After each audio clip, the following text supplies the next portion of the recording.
Hello, welcome all of you. आज का जो हमारा टॉपिक है वो आपको टाइटल में देख के समझ में आ ही गया होगा। So role of caste, religion, class, ethnicity, language and gender in Indian politics. So ये जो टॉपिक है ये आयोग ने अभी नया सिलेबस जो निकाला है 2020 में, उसके अंदर ये नया टॉपिक इंक्लूड किया है। एंड ये आपका पेपर 2 पार्ट ए यूनिट 2 के अंदर आपका ये टॉपिक इंक्लूड किया हुआ है। एंड अगर मैं डिटेल में बात करूं तो ये बेसिकली एक पॉलिटिकल साइंस के अंदर आइडेंटिटी पॉलिटिक्स का एक पार्ट है। एंड अगर जैसा कि मैंने बोला कि ये एक आइडेंटिटी पॉलिटिक्स पॉलिटिकल साइंस के अंदर का पार्ट है, तो इसका मतलब ये नहीं कि आयोग ने अगर ये दिया है तो हमें इसमें पीएचडी करनी है। आयोग ने किया क्या है नए सिलेबस के अंदर कि सारा कुछ जैसे कि political science, public administration, sociology and all, ये सारी चीज़ें उन्होंने इंट्रोड्यूस कर दी है। तो उनका मतलब भी यही है कि सिर्फ हमें इंट्रोडक्शन पढ़ना है। एंड उससे रिलेटेड जो सिलेबस में हमें स्टेटमेंट्स दिए हुए हैं उससे रिलेटेड हमें पोर्शन तैयार करना है। एक इसमें हमें पीएचडी नहीं करनी है, इसमें हमें कुछ ज़्यादा डिटेल में नहीं पढ़ना है पॉलिटिकल साइंस स्टूडेंट्स के जैसे। ठीक है, तो जो सिलेबस में दिया हुआ है उतना ही हमें पढ़ना है। एंड उसी से रिलेटेड डायरेक्ट क्वेश्चन हमने देखे हैं, पहले भी आयोग पूछता रहा है और आगे भी उसी से रिलेटेड क्वेश्चन आएंगे, कोई अलग से कुछ ज़्यादा डीप में नहीं आएगा, राइट। सो ये जो बेसिकली है ये पार्ट 1 है और इसके अंदर हम role of religion in Indian politics करेंगे। एंड ये जो है एक पूरी सीरीज है। सो इसके बाद हम जो कंटिन्यू करेंगे caste, class, ethnicity and so on. Right now अभी जो हम कवर करेंगे वो है role of religion in Indian politics. Right, चलिए तो स्टार्ट करते हैं आज का session. So what is identity politics, right. तो अगर हम एक स्टेटमेंट में इसको समझाने की कोशिश करें, so basically it is an idea under which some groups call for special treatment based on race, religion, caste और sex और other characteristic, right। so basically identity politics के अंदर किसी सोशल ग्रुप के द्वारा सोसाइटी के किसी सोशल ग्रुप के द्वारा, अगर आपको ये सोशल ग्रुप समझ में नहीं आ रहा है तो एक मिनट के लिए हम ये सोशल शब्द हटा देते हैं। तो अपना किसी सोसाइटी के किसी ग्रुप के द्वारा की गई बहुत तरह की पॉलिटिकल एक्टिविटीज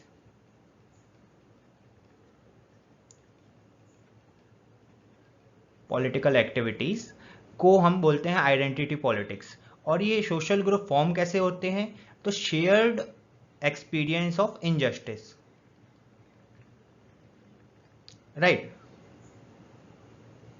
सो किसी सोशल ग्रुप के द्वारा की गई बहुत सारी पॉलिटिकल एक्टिविटीज को हम आइडेंटिटी पॉलिटिक्स बोलते हैं। ये सोशल ग्रुप फॉर्म कैसे होते हैं? क्योंकि कुछ मेंबर या सारी कम्युनिटी के द्वारा फील किया हुआ इनजस्टिस, सोशल इनजस्टिस के कारण ये सोशल ग्रुप्स फॉर्म होते हैं। ठीक है, सो अगर हम बात करें कि सोशल ग्रुप्स क्या होते हैं, तो सोशल ग्रुप्स कुछ भी हो सकते हैं।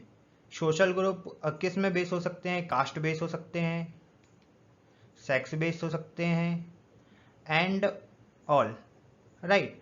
तो सिंपल सी एक डेफिनेशन अगर हमको समझनी हो आइडेंटिटी पॉलिटिक्स की, तो किसी सोशल ग्रुप के द्वारा की गई हुई बहुत सारी पॉलिटिकल एक्टिविटीज। ये सोशल ग्रुप कैसे बनता है? Shared experience of injustice. और सोशल ग्रुप्स क्या हो सकते हैं? सोशल ग्रुप बेस हो सकते हैं किसी में भी, कास्ट, रेस, रिलीजन, सेक्स और बाकी कैरेक्टरिस्टिक्स भी हो सकते हैं जो कि अभी हम समझेंगे आगे। ठीक है, सो वाई आइडेंटिटी पॉलिटिक्स इमर्ज, क्यों आइडेंटिटी पॉलिटिक्स सामने आई? बिकॉज हिस्टोरिकली किसी ग्रुप के मानना है कि हिस्टोरिकली उनके साथ इनजस्टिस हुआ है और हार्म हुआ है, इसलिए वो अपना प्रोटेक्शन के लिए, अपने राइट्स के लिए एक ग्रुप बन जाता है उनका, जिसके अंदर वो अपने सारे डिमांड कर सकें राइट्स। एंड उसी को हम बोलते हैं सोशल ग्रुप्स, राइट। सो हिस्टोरिकली किसी कम्युनिटी को दबाया गया या हिस्टोरिकली किसी के साथ इनजस्टिस हुआ, सो ये मेन रीज़न है पॉलिटिकल आइडेंटिटी पॉलिटिक्स के इमरजेंस का। ठीक है, so what is the idea behind politics, identity politics? So identity politics के बिहाइंड जो आइडिया है वो है कि सोसाइटी को और ज़्यादा फेयर बनाना, सोसाइटी को और ज़्यादा इक्वल बनाना, सोसाइटी को और ज़्यादा सारी सोसाइटी के राइट्स प्रोटेक्ट करना। ठीक है, अब आइडेंटिटी पॉलिटिक्स का मोटिव क्या है? सो आइडेंटिटी पॉलिटिक्स का basically motive upliftment of certain social groups, right. अब अगर हम समझे तो ये सोशल ग्रुप्स भी जो हैं ये कांस्टेंट नहीं होते। ऐसा भी हो सकता है कि कोई मेंबर है जो वो बहुत सारे सोशल ग्रुप्स का पार्ट हो, राइट। जरूरी नहीं है कि एक मेंबर है तो एक ही सोशल ग्रुप का पार्ट होगा। For example women. So women को अगर अपन लेते हैं तो वुमेन बेस्ड बहुत सारी ऑर्गेनाइजेशंस हैं, बहुत सारे सोशल ग्रुप्स हैं, वो उनका भी पार्ट हो सकती हैं।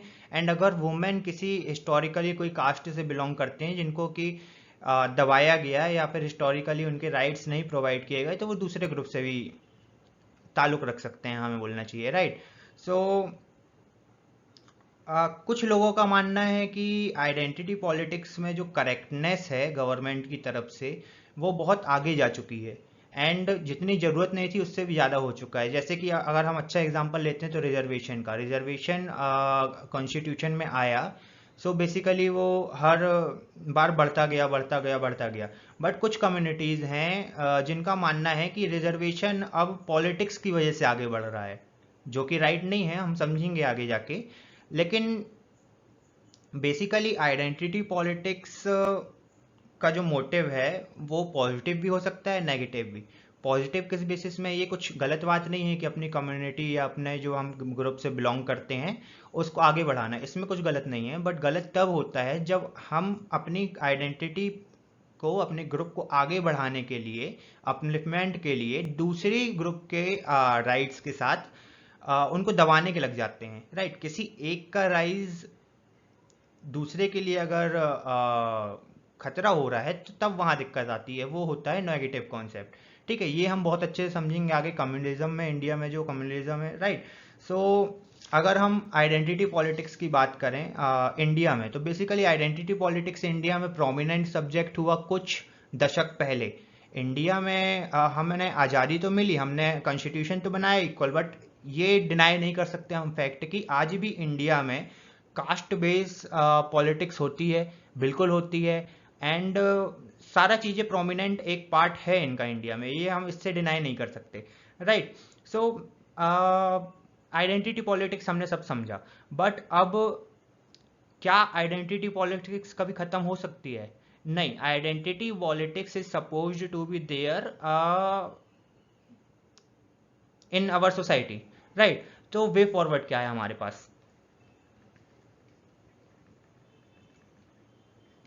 वे फॉरवर्ड क्या है हमारे पास? सो वे फॉरवर्ड ये है कि अगर हम किसी सोशल ग्रुप को आगे बढ़ा रहे हैं तो वो किसी दूसरे के एक्सपांस में ना हो, राइट।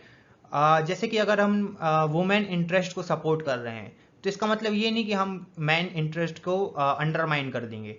ये हमारा एक फर्स्ट और फॉरमोस्ट स्टेप होना चाहिए, एंड वे फॉरवर्ड में फर्स्ट स्टेप हमारा ये है, ठीक है।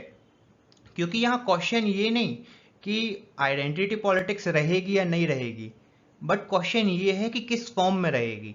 वो हमारे ऊपर डिपेंड करता है कि हम उसको पॉजिटिव वे में ले जाते हैं या फिर हम उसको नेगेटिव वे में ले जाते हैं, ठीक है। So the challenge in front of us to एक make identity politics constructive rather than destructive, and it must be inclusive and constructive, not destructive, right। तो ये वे फॉरवर्ड में एक बहुत अच्छा स्टेटमेंट है जो आप ऑब्वियसली यूज करेंगे एग्जाम में। सो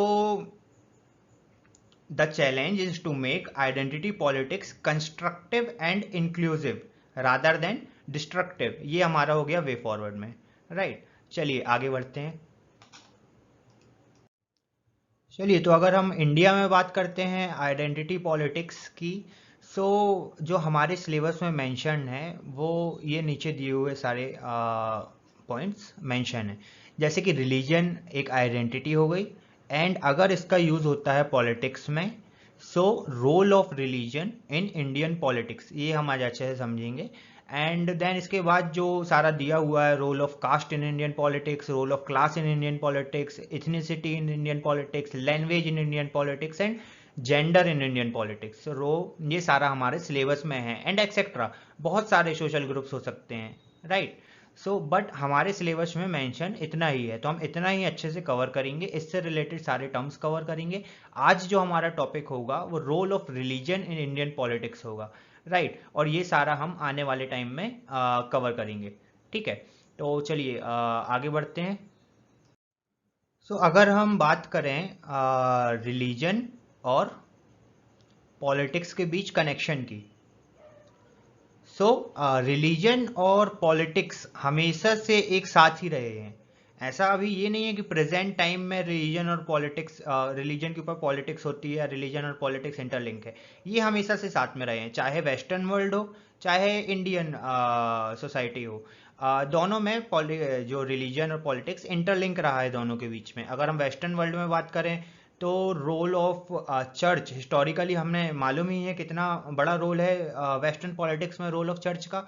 एंड अगर हम इंडियन में बात करें तो टेम्पल एंड मॉस्क कितना ज़्यादा इनका इंडियन जो पॉलिटिक्स है उसमें रोल रहता है, right. So it is universal phenomena, first of all it is universal phenomena.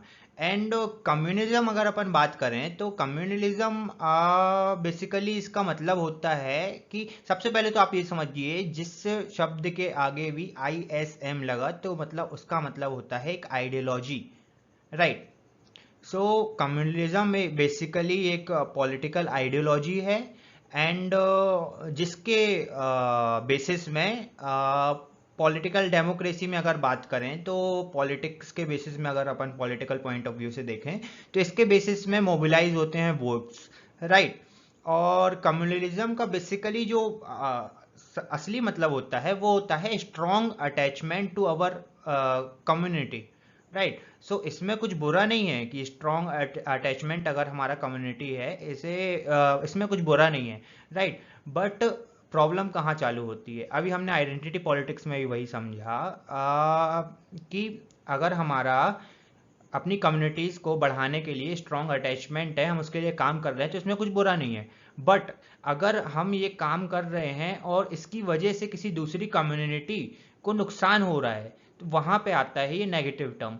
तो दोनों में कम्युनलिज्म में भी पॉजिटिव और नेगेटिव टर्म है। पॉजिटिव टर्म में कोई दिक्कत नहीं है अपनी कम्युनिटी को आगे बढ़ाना, बट नेगेटिव टर्म जो है उसमें दिक्कत है, ठीक है। So communalism in India, communalism in India, हमने कम्युनलिज्म का मतलब समझा कि strong attachment over community, but Indian context में इसे हमेशा नेगेटिव वे में देखा जाता है। एंड इंडियन कॉन्टेक्स्ट में अगर नेगेटिव वे की हम बात करें तो हम इसको अच्छे से समझने के लिए हम इसको रिलेट कर सकते हैं कैंसर से। कैंसर का क्या फिनोमेना होता है कि एक किसी सेल की ग्रोथ, बट उसमें क्या दिक्कत है, किसी अगर एक सेल की ग्रोथ हो रही है तो किसी की ग्रोथ में क्या दिक्कत है, दिक्कत पर जब है जब उस सेल की ग्रोथ किसी दूसरे सेल के एवेज में हो रही है, right.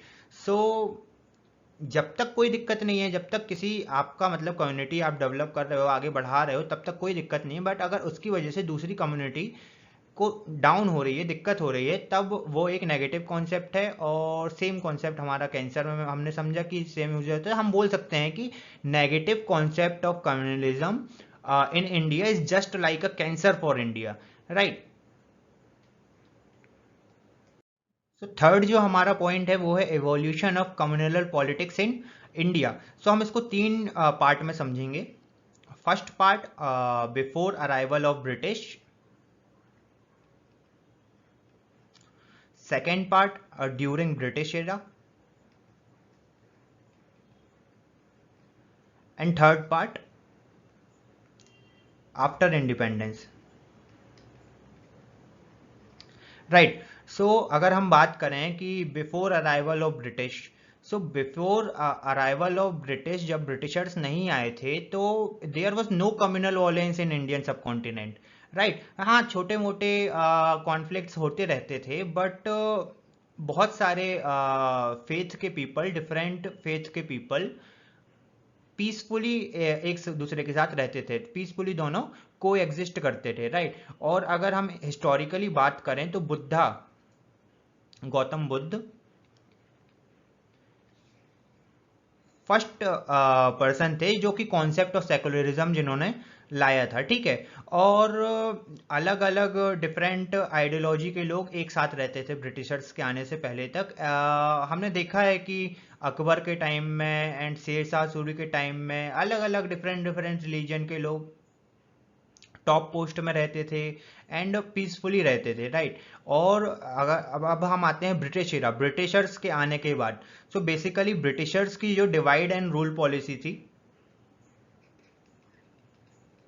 Divide and rule policy थी, उसकी वजह से इंडिया में कम्युनलिज्म आया, ये हमें देखने को मिला, ठीक है। सबसे पहले ब्रिटिशर्स ने क्या किया, 1857 के रिवॉल्ट के टाइम अगर याद होगा तो उन्हें लगा कि मुस्लिम्स इसके लिए रिस्पॉन्सिबल हैं, इसलिए उन्होंने क्या चालू किया, अपीजमेंट ऑफ हिंदूज। उन्होंने अब हिंदूज को अपीजमेंट चालू किया एंड जिसके बाद सर सैयद अहमद खान का सामने आया रोल कि उन्होंने ब्रिटिश से लॉयल्टी दिखाई, किसके लिए कि ब्रिटिशर्स ये ना समझें कि मुस्लिम कम्युनिटी जो इंडिया में है वो उनके लिए लॉयल नहीं है, राइट। तो उन्होंने सर सैयद अहमद खान ने ब्रिटिशर से लॉयल्टी दिखाई। एंड इसके बाद अगर हम सेम बात करते हैं कि ब्रिटिशर्स की जो डिवाइड एंड रूल पॉलिसी थी, तो थर्ड हम आते हैं कि 1905 पार्टीशन ऑफ बंगाल। अगर आपको ध्यान होगा तो उन्होंने बोला तो कि एडमिनिस्ट्रेटिव पर्पस के लिए है, बट ये क्लियर था कि एक फेमस स्टेटमेंट है हिस्ट्री में कि बंगाल अगर यूनाइटेड रहा तो प्रॉब्लम रहेगी इंग्लिश के लिए, इंग्लिश कम्युनिटी के लिए, ठीक है। और अगर बंगाल डिवाइड रहा तो आसानी होगी उनको रूल करने में, ब्रिटिशर्स को, ठीक है। सो इसी के बाद अगर अपन देखें तो 1909 में जो स्टैट्यूटरी मुस्लिम्स के लिए अलग से वोट बैंक आया और वोट एक इंट्रोड्यूस किया गया। सो मुस्लिम्स को एक अलग कैटेगरी, सेपरेट कम्युनिटी बना दिया गया, हिंदूज से अलग, उनका वोटर भी अलग बना दिया गया। ऐसे ही अगर अपन लोग बात करें कि 1919 का जो रिफॉर्म था, वो रिफॉर्म तो उन्हीं की नज़रों में था, 1919 का जो लॉ था, तो उसमें रिलीजियस माइनॉरिटीज़ को और बढ़ा दिया गया, हिंदुज़म में ये थी वो भी बढ़ा दिया गया,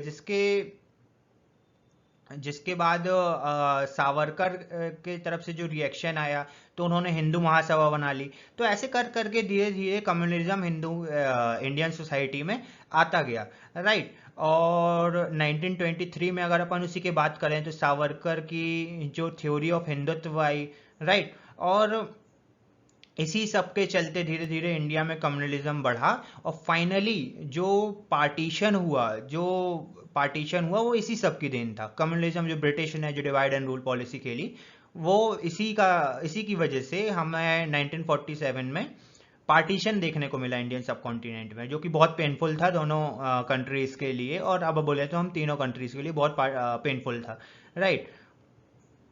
और अगर हम बात करें कि अब आज़ादी के बाद की, ठीक है। सो अगर इसको हम डिवाइड कर देते हैं कुछ पार्ट में, जैसे कि अगर हम शुरू के 10-12 साल देखें तो कोई बड़ा मेजर राइट नहीं हुआ कंट्री में। क्यों?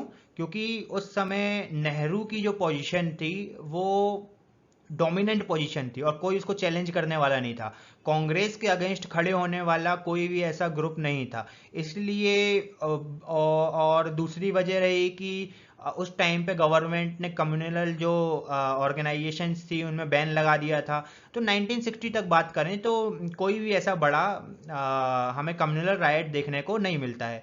अगर हम अगले 20 साल की बात करें 1960 से लेकर 1980 तक की, तो इस टाइम क्या होना चालू हुआ कि कांग्रेस की जो हेजिमनी थी, कांग्रेस का जो डोमिनेशन था, वो धीरे धीरे ब्रेक होना चालू हुआ, राइट। और नई नई पार्टीज सामने आना चालू हुई और इस समय हमें बहुत सारे कम्युनल वायलेंस देखने को मिले और लिंग्विस्टिक मूवमेंट्स भी देखने को मिले, और हिंदी लैंग्वेज को जो नेशनल लैंग्वेज बनाया गया था उसका अपोजिशन भी देखने को मिला।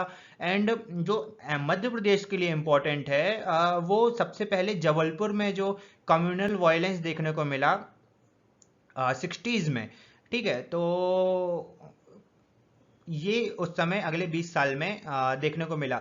और हम अगर वेस्टर्न स्कॉलर्स की बात करें तो उनका तो ये तक स्टेटमेंट आ गया था कि अब इंडिया का जो डेमोक्रेसी से रोमांटिकिज्म है, रोमांटिक रिश्ता है, वो खत्म हुआ। जितनी डेमोक्रेसी थी इंडिया में हो गया, इंडिया में डेमोक्रेसी अब सरवाइव नहीं करेगी, right. But with the help of our great leaders and efficient administrative structure और मशीनरी, इनकी वजह से इंडिया ने वो फेज सरवाइव किया।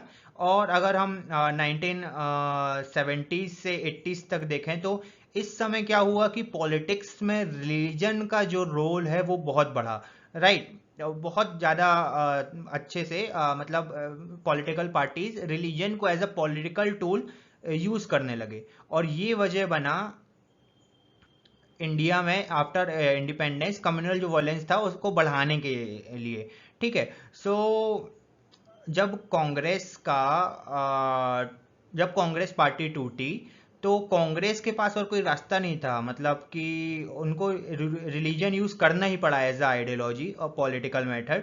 और 1990s में ये और ज़्यादा बढ़ा, ठीक है। और 1990s से अगर हम बात करें तो उस समय हमें अगर हम रिकॉल करें तो मंडल कमीशन जो आया था, एंड मंडल कमीशन के वजह से और ज़्यादा डिवाइड्स आए। एंड इकोनॉमिक, ठीक है, अभी उसकी वजह से ओबीसी आया एंड ऑल, वो अपलिफ्टमेंट एक प्रकार से सही भी था। बट ये जो सारे हमने अभी बात की, तो धीरे धीरे इसी की वजह से कम्युनल और वायलेंस बढ़ने लगा। अब हम जितनी भी बात अभी यहाँ कर रहे हैं वो पॉलिटिकल पॉइंट ऑफ व्यू में हम समझने के लिए कर रहे हैं, राइट। हमें ये सब लिखना नहीं है एग्जाम में, और पॉलिटिक्स से रिलेटेड कुछ भी नहीं लिखना है एग्जाम में। और जो भी आपको एग्जाम में लिखना होगा, स्टेटमेंट्स एंड ऑल नोट्स, ये सब आपको पीडीएफ में प्रोवाइड करवा दिए जाएंगे टेलीग्राम में। तो आप टेलीग्राम चैनल ज्वाइन कर लीजिएगा हमारा, एंड सारा कुछ वो याद करके आपको लिख देना है, ज़्यादा स्तर डिटेल में समझना नहीं है। समझने के लिए हम ये पॉलिटिक्स में ये सब बातें कर रहे हैं, राइट। सो हुआ क्या, जब मंडल कमीशन आया तो उसके लिए बीजेपी के अलग कॉन्सिक्वेंसेस थे, ठीक है। सो बीजेपी के लिए मंडल कमीशन का क्या मतलब था, हिंदू का डिवाइड, हिंदू जो वोट बैंक जिसमें बीजेपी आगे बढ़ रही थी उसका डिवाइड, ठीक है। तो बीजेपी के पास कोई रास्ता नहीं बचा राम जन्मभूमि, राम मंदिर में का मुद्दा उठाने के लिए, ठीक है, रथ यात्रा एंड राम जन्मभूमि। तो हिंदू को अगर फिर से यूनाइट करना था, हिंदू वोट को, अगर मैं पर्टिकुलर करेक्ट वर्ड बोलूं, तो उसको यूनाइट करने के लिए बीजेपी को एक कुछ नया लाना ही था। तो क्या था, रथ यात्रा, राम मंदिर, जन्मभूमि जो सारा हुआ, तो वो उनके पास, बीजेपी के पास कोई नहीं चारा नहीं था, ठीक है। और कांग्रेस ने भी डबल इसके पहले अपीजमेंट की पॉलिसी खोली। अगर वो हिंदू वोट बैंक के लिए देखो तो राम मंदिर का गेट खोलना, एंड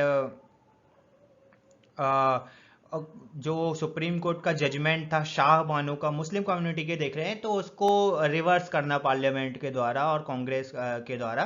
तो ये सब बातें जो है, ये सब हमारे सिर्फ समझने के लिए हैं, राइट। ये सब हमें कुछ लिखना नहीं है, हमें जो लिखना है वो नोट्स में आपको ऑलरेडी दिया हुआ है। ये सबसे समझने के लिए कि कैसे इंडिपेंडेंट इंडिया में जो अपना कम्युनलिज्म है वो आगे बढ़ा, ठीक है। तो ये हमें अच्छे से समझ में आया, हमने तीनों फेसेस में समझा कि कम्युनलिज्म इंडिया में कैसे आया, बिफोर ब्रिटिश, ड्यूरिंग ब्रिटिश और आफ्टर इंडिपेंडेंस, राइट। सो कहाँ थे हम, यस, हाँ, बीजेपी के पास कोई टूल नहीं था आगे बढ़ने के लिए, तो उन्होंने हिंदुत्व को एक करने के लिए, मतलब हिंदू वोट को अपने फिर से एक करने के लिए वो मुद्दा उठाया, एंड जिसके एवेज में जो बाबरी मस्जिद डिवोल्यूशन हुआ, ठीक है, डिमोलिशन जो बाबरी मस्जिद का हुआ। और उसके बाद सब्सिक्वेंट अगर अपन देखें तो मुंबई राइट्स, गोधरा राइट्स और गुजरात राइट्स, मुजफ्फरनगर राइट्स, बहुत सारे उसके बाद होते रहे, ठीक है। तो ये हमने अच्छे से समझा। चलिए आगे बढ़ते हैं। तो हम बात करें अगर what is the reason behind communalism, सीधा सीधा क्वेश्चन जो आपका एमपीपीएससी आयोग जो है पूछ सकता है कि कम्युनलिज्म इंडिया में जो है उसके पीछे रीजंस क्या हैं, राइट। तो अब ब्रिटिश रूल हमने बहुत अच्छे से समझा, जो फर्स्ट एंड फॉरमोस्ट रीजन है, जो ब्रिटिश की डिवाइड एंड रूल पॉलिसीज थी उसकी वजह से इंडिया में कम्युनलिज्म है, बिल्कुल सही बात है। एंड सेकेंड जो है लैक ऑफ डेवलपमेंट। अब आप एक बात समझिए कि जब तक स्टेट में डेवलपमेंट नहीं होगा, state in the sense Indian state और इंडियन नेशन में डेवलपमेंट नहीं होगा, जब तक जॉब्स अवेलेबल नहीं होंगी, जब तक यूथ कहीं एंगेज नहीं होगा, तो ऑब्वियसली इसकी वजह से कम्युनलिज्म बढ़ता है। और एक फेमस कहावत तो हिंदी में है ही, खाली दिमाग शैतान का राज, राइट। तो डेवलपमेंट होगा, जॉब्स आएंगी और लिटरेसी बढ़ेगी, तो जो यूथ है वो इंगेज होगा, राइट। सो ये एक इम्पॉर्टेंट वजह है कि लैक ऑफ डेवलपमेंट और स्टिल डेवलपिंग, राइट। एंड अगर अपन थर्ड देखें तो distorted view of Indian history. So कुछ राइटर्स के द्वारा जो इंडियन हिस्ट्री का व्यू रखा गया डिस्टॉर्टेड, एंड इसको सही करने की ज़रूरत है। और अगर अपन न्यू एजुकेशन पॉलिसीज़ जो अभी अपनी आई है उसमें अपन देखें तो इसको सही करने की कोशिश भी की गई है और वो ज़रूरी भी है। लेकिन ठीक है, थर्ड पॉइंट हमारा ये है रीज़न बिहाइंड कम्युनलिज्म के अंदर, राइट। इसका सेपरेटिज्म एंड आइसोलेशन। सो इसका मतलब क्या है कि माइनॉरिटी जो कम्युनिटी है उसमें एक आइसोलेशन की, मतलब अगर माइनॉरिटी, देखिए मेजॉरिटी अगर माइनॉरिटी के ऊपर डोमिनेट करती है तो ऑब्वियसली माइनॉरिटी कम्युनिटी के अंदर एक सेंस आता है सेपरेटिज्म कि हम अलग हैं, और एक आइसोलेशन का, जिसकी वजह से कम्युनलिज्म को और ज़्यादा आगे बढ़ने में मदद मिलती है इंडिया में, ठीक है। और हम बोल सकते हैं कि आग में घी डालने का काम ये करता है। तो ये एक वजह है इंडियन पॉलिटिक्स में जो है कम्युनलिज्म जो इंडियन सोसाइटी में है उसकी, right. And political parties. So last जो हमने समझा कि देखिए इसमें कुछ गलत नहीं, कम्युनलिज्म का अगर अपन पॉजिटिव सेंस जो हमने समझा तो उसमें कुछ गलत नहीं है कि हमारी अपनी कम्युनिटी को बढ़ाने के लिए की गई चीज, ठीक है। तो इसमें कोई किसी को दिक्कत नहीं है, हमारा स्ट्रॉन्ग अटैचमेंट अगर कम्युनिटी से है तो इसमें भी कोई दिक्कत नहीं। पर दिक्कत वहां स्टार्ट होती है जब पॉलिटिकल पार्टी आपका स्ट्रॉन्ग अटैचमेंट को एज अ पॉलिटिकल टूल इस्तेमाल करके वोट्स को मोबिलाइज करते हैं, ठीक है। तो वो करना गलत बात है। अगर किसी में अपनी कम्युनिटी के लिए स्ट्रॉन्ग फीलिंग्स है, अटैचमेंट है, वो काम कर रहे हैं, उसमें कुछ गलत नहीं। लेकिन अगर पॉलिटिकल पार्टीज इसको एज अ पॉलिटिकल टूल इस्तेमाल करते हैं वोटर्स को मोबिलाइज करने के लिए, तब यहाँ पे गलत है, राइट। तो पॉलिटिकल जो लीडर्स हैं, जो पॉलिटिकल पार्टीज हैं, इनको एक क्लियर व्यू में सामने आना चाहिए और एक डेवलपमेंट की पॉलिटिक्स इनको करनी चाहिए, रिलीजन की पॉलिटिक्स छोड़ के, ठीक है। और माइनॉरिटी मेजॉरिटी की पॉलिटिक्स छोड़ के डेवलपमेंट की पॉलिटिक्स करनी चाहिए, ओके। तो factor responsible for communal violence, तो ये हमने ऑलरेडी अभी पॉलिटिक्स बहुत अच्छे से समझा कि पॉलिटिक्स की वजह से कैसे कम्युनल वायलेंस इंडिया में बढ़ता है और आता है, राइट। और इसके बाद नेक्स्ट है इकोनॉमिक कॉजेज। तो ये भी हमने अच्छे से समझा, लैक ऑफ डेवलपमेंट, जॉब्स वगैरह आएंगी, यूथ एंगेज होगा तो ऑब्वियसली इस सब के लिए टाइम ही नहीं रहेगा किसी के पास, राइट। और इसके बाद अगर अपन बात करें जो हिस्ट्री रही है, जो हिस्ट्री रही है कम्युनल राइट्स की, उसकी वजह से भी कुछ, उसकी वजह से भी कम्युनल वायलेंस जो है इंडिया में होते रहते हैं। एंड इसके अलावा जो अपीजमेंट की पॉलिटिक्स होती है उसकी वजह से भी इंडिया में कम्युनल वायलेंस है, और इसको बंद करना चाहिए जो अपीजमेंट की पॉलिटिक्स है, राइट। एंड आइसोलेशन और economic backwardness of minority community, तो इसको भी हमने समझा कि कैसे माइनॉरिटी कम्युनिटी अगर आइसोलेट और इकोनॉमिक बैकवर्ड है तो ये टेंडेंसी ऑब्वियसली होती ही है generate, right. And next, so weak law and order अगर है तो इसकी वजह से भी कम्युनल वायलेंस ऑब्वियसली हो सकता है, lack of intelligence, weak law and order. तो ऑब्वियसली ये तो अगर वीक हैं तो फिर कैसे प्रिवेंट होगा communal violence, right. Role of media, तो मीडिया का भी एक बहुत बड़ा रोल होता है, जो नेगेटिव टर्म्स जो कभी कभी हम देखने मिलता है हमें मीडिया में, तो उसकी वजह से भी एक नेगेटिव एक इमेज जाती है। और मीडिया का जो है एक इम्पॉर्टेंट रोल है कि इसको ना आगे बढ़े और इसको वहीं के वहीं रोक दिया जाए, right. And next and last but not the least, social media, right. Social media आज के समय में बहुत सारा कनेक्टिविटी के लिए एंड इम्पोर्टेंट तो है। देखिए कोई भी चीज़ होता है उसके दो इफेक्ट्स होते हैं, पॉजिटिव एंड नेगेटिव, तो सोशल मीडिया के साथ भी यही है।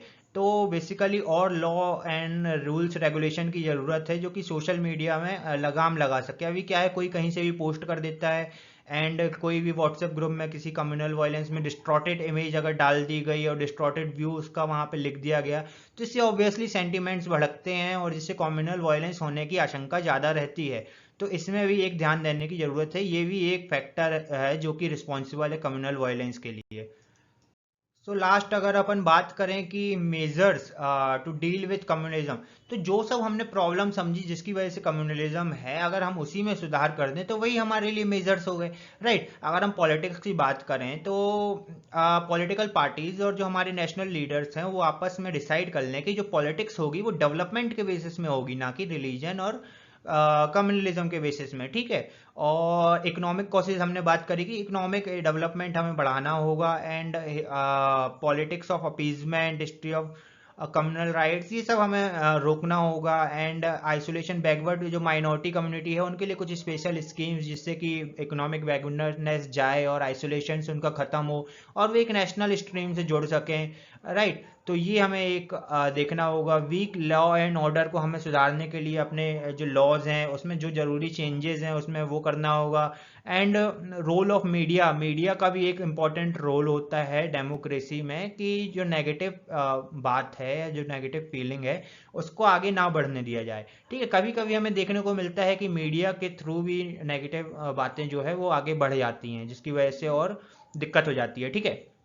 और last social media, social media में भी रूल्स एंड रेगुलेशंस जो आ ही रहे हैं धीरे धीरे।